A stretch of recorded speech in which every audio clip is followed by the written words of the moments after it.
So, evidently, we've had some issues with people being able to program their clocks. So, I just got done building this clock, and this is what your clock would look like if you did a factory restart. So, we're going to run through everything, and if you look at the back, this is the button. This is a switch for the LEDs. This is the button that we're all talking about. It's always right here on this side. This is the power cord. This is the switch for the LEDs. This is the button. So, facing the clock is counting through, back up, it's counting through all the numbers, and you hold it down until it gets to 8. And when it gets to 8, it'll stop all by itself. Then you release it. Now, this is the startup phase where the clock is doing its own little thing. It's not the end of the world. It's simply going to count up, and it's going to do its own little thing here for a while until it gets to 47, which is the number of the version that it is. Goes back to 8s. Leave it alone. Ignore it. This is what happens if you the EMP after North Korea attacks and it blows up everything. This is the way it's going to end up. So here we are, blank clock. It thinks it's midnight. So you hold the button down. If you notice, the two on the far left are lit. Now, these are the hours. So you want to set the hours. So you just push it. That's 1, 2, and to begin with, it's a military time. So I have to look at my other clock. Would you go? You go over and turn the other clock so I can see what time it is, because I'm OCD and I have to set things perfectly. Thank you. So right now it's at 5 o'clock in the morning. So it's 8 o'clock at night here. So we would count through 6, 7, 8, 9, 10. Well, you know how to count. That's 1 o'clock in the afternoon, 2 o'clock, 3 o'clock, 4 o'clock, 5 o'clock, 6 o'clock, 7 o'clock, 8 o'clock at night. You long press, the 2-minute buttons come up. Okay, well, it's 34 here, so we quickly count. Quickly, you can hear me pushing the button madly, and I'm going to run past to 35. Long push. If you notice, the seconds come up. Now, a short push will zero it out. So what you want to do is you want to watch, and you want to zero it when it gets to the exact time. So we do that. Another long push. Go back to the other end, please. Thank you. This is the date. Today is the 5th. So there's, whoops, ran past it. Not the end of the world. There's the 5th. Long push. The month comes up. This is April. Long push. The year comes up.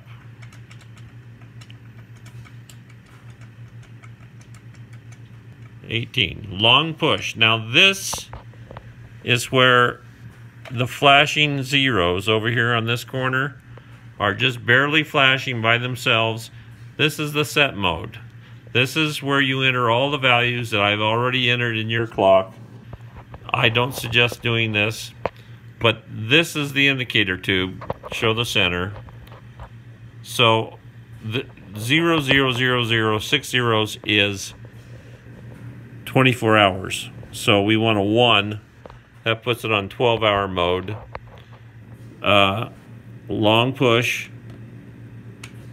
If you notice now, back over here, it goes to 0, 1. We want a 0 in that one, so long push. Goes to 0, 2. We want a 1. So a short push gives that a 1.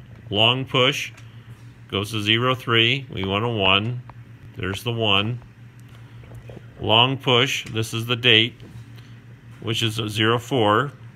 We want a 2, that's correct. 05 is when you want your clock to turn off at night. I usually set it to 11 o'clock. Well, it's on military time, so that's 2300 hours. So we zip ahead to 23. Well, I'm on stuff there. You want 4 and 5, and then you go, and then 6, you go ahead to 23. Sorry, I misled you there.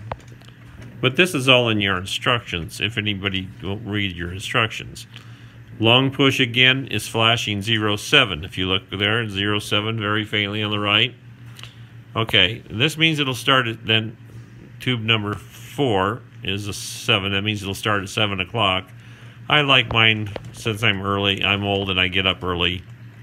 I go to bed at 8 o'clock, but I get up early in the morning.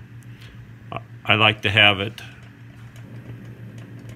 start at 6 o'clock in the morning. So we run it past there, 6. Long push. This controls the anti-cathode poisoning. I like to have a 0 because that means it does it all the time. And now you run through the next set, 09, you leave it alone, 010, leave it alone, all the way up until you get to flashing 16. And that is the RGB controls, which is the buttons underneath. I set that at 5. Long push goes to 20. Long push goes to flashing 21. This is the high voltage. We leave that alone. This is 23. I'd leave that alone. I run it up a little bit. That's power on. 25, minimum darkness. I'd run it up to 200. Long push, count to 3. 1, 2, 3. This takes you back to the time that it is. But because we've played around with it, it's not exact. And if you're OCD like I am, long push, it's 8 o'clock. Long push, we run ahead to 40. Long push gets us over there. And we wait for the clock to come up to 8:40 exactly. I'm looking at my other clock, which is at 29 seconds, so you're going to have to put up with me. A short push will bring it back to 0. It's a good thing to keep that in mind. So my other clock says 40, 41, 42. So we're almost done and almost completely synchronized. This is what I do before I send you your clock. So for 56, 57, 58, 59, 0. Long push, 1, 2, 3. There you go. There's your time set. Everything's set. Perfectly done. So it takes a little bit of touch to get the hang of it. Don't lose faith. You're not losing your mind. It's all good. Thank you very much, and hope you enjoy this video, and I hope it helps. Thank you.